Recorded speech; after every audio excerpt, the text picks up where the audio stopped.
अल्लाह करे कि उनके इस जोर से हमारे लोगों को मदद मिली और हमारा ये 370 और 35A रिस्टोर हो।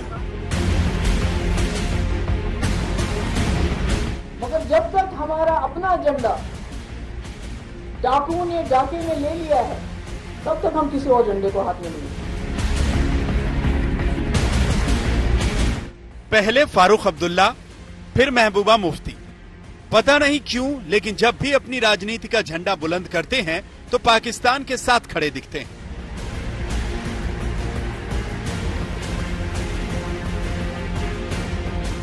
अनुच्छेद 370 के प्रति उनकी मोहब्बत तो समझ में आती है, लेकिन तिरंगे से इतनी नफरत की आखिर क्या वजह है? बताइए, फिर कैसे कोई उन्हें देशद्रोही ना बोले? महबूबा मुफ्ती ने देश की एकता और अखंडता को चैलेंज किया है। इसलिए मैं जम्मू कश्मीर के माननीय उपराज्यपाल महोदय जी से निवेदन करता हूं कि महबूबा मुफ्ती ने जो राष्ट्रद्रोह किया है, इसका तुरंत संज्ञान लेकर महबूबा मुफ्ती पर राष्ट्रद्रोह का मुकदमा दायर करके इसको फिर से जेल की सलाखों के पीछे बंद कर दिया जाए। जब तक अनुच्छेद 370 था तब तक जम्मू कश्मीर का अलग झंडा था, लेकिन अब ना तो धारा 370 है, ना जम्मू कश्मीर का अलग झंडा। फिर भी महबूबा मुफ्ती उस झंडे को दिल से लगाए बैठी हैं जो है ही नहीं, और तिरंगे का तिरस्कार कर रही हैं, जो था, जो है और जो हमेशा रहेगा। फिर चाहे महबूबा मुफ्ती चुनाव लड़े न लड़े, कोई फर्क नहीं पड़ता। जो इलेक्शन का, जहां तक मेरा जात का, महबूबा मुफ्ती की जात का सवाल है, I have no interest in elections, let me tell you.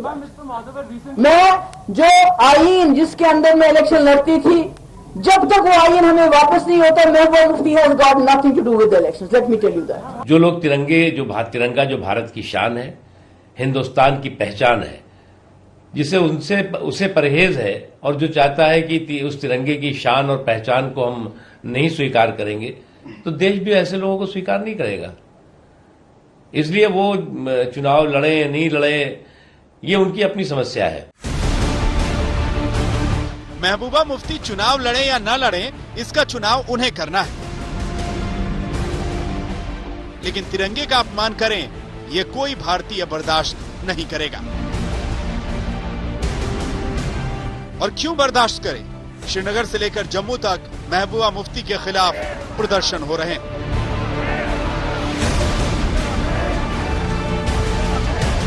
महबूबा तो धारा 370 की मोहब्बत में ऐसे बही कि तिरंगे का अपमान कर बैठी, और वो भी ऐसे दिन जिस दिन 1947 में कश्मीर पर पाकिस्तान ने पहली बार हमला किया था, जिसे पूरा कश्मीर ब्लैक डे के तौर पर मनाता है।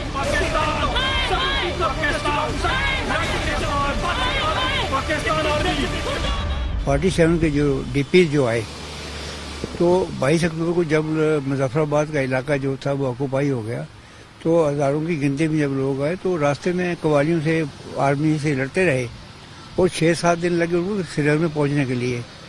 तो अगर वो लोग हम लड़ाई नहीं करते तो कश्मीर तो कब उन्होंने टेक ओवर कर लेना था।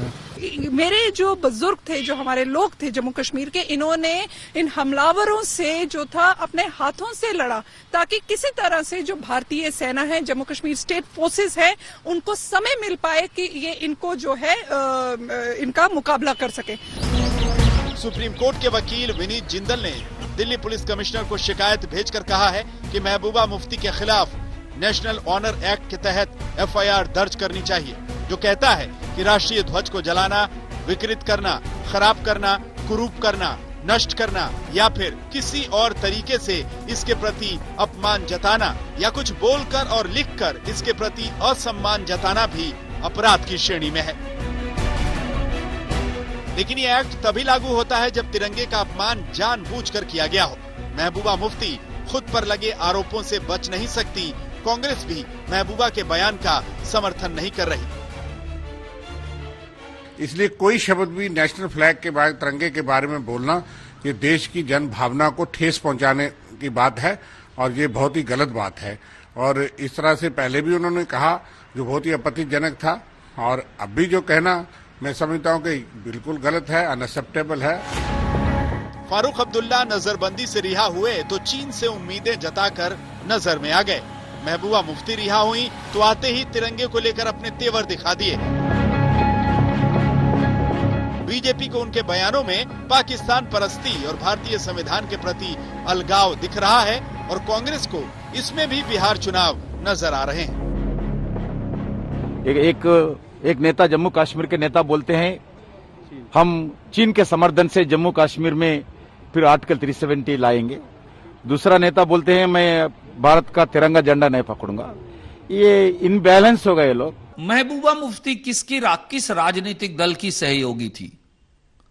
नरेंद्र मोदी जी की। महबूबा मुफ्ती जी के साथ मिलकर सरकार किसने बनाई थी? नरेंद्र मोदी जी ने। और कश्मीर बिहार में मुद्दा कैसे है?